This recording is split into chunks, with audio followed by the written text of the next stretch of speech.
Why did I forget to take off the mask? And why am I dressed like a trucker?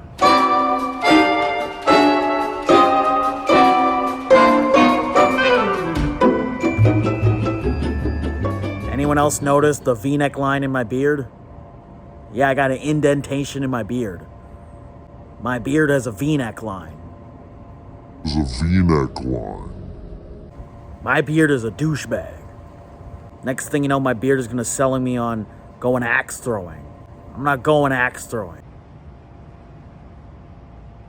I would rule at axe throwing. My beard wants me to go see Mumford and Sons.